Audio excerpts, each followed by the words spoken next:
অনেকেই প্রশ্ন করে থাকে যে ভাই কোন রকম স্টোরি মানে বই হতে পারে, অথবা কোনো ওয়েবসাইট হতে পারে, অথবা কোনো নিউজ চ্যানেল, অথবা যে কোনো কিছু কোনো রকম ওয়েবসাইট থেকে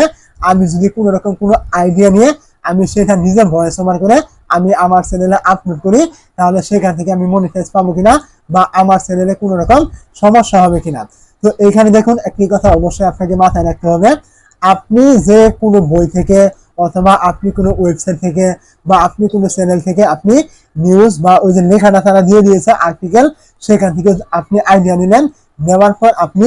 নিজে আপনার একটি কন্টেন্ট তৈরি করে আপনার চ্যানেলে আপনি আপলোড করলেন। তো যদি আপনি এমনটা করেন তাহলে আপনার কোনো সমস্যা হবে কিনা। তো এখানে আপনাকে অবশ্যই একটি বিষয় মাথায় রাখতে হবে, যে আপনার ওই আর্টিকেলটা পাবলিশ করেছে বা যে ওই নিউজটা করেছে, যে পাবলিশার, আমরা পাবলিশার বলে থাকি, সে 1 বছর আগে করুক, 2 বছর আগে করুক, যখনই করুক না কেন, আপনি যদি তার ওই যে পাবলিশ করেছে ওই আর্টিকেলটা, আপনি যদি সেটা হুবহু আপনার যে ওয়ার্ড টু ওয়ার্ড মানে সে যেমন লিখেছে আপনি ঠিক তেমনই যদি আপনি আপনার ভয়েস দিয়ে বা আপনার পেজ দিয়ে বা যে কোনো ভাবে আপনি কন্টেন্ট তৈরি করলেন এবং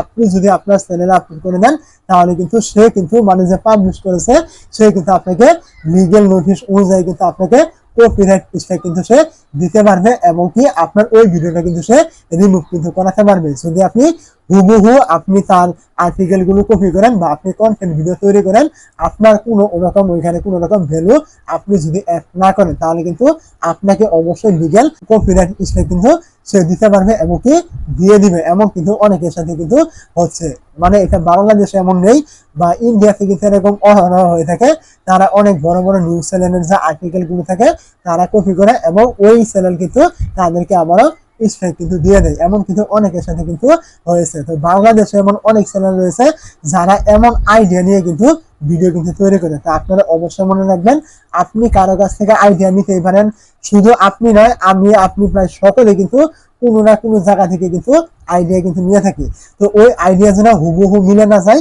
আপনি সেখানে আপনার নিজের মতো করে বলার চেষ্টা করবেন, আরেকজনের মতো আপনি মিল কিন্তু সেখানে রাখবেন না।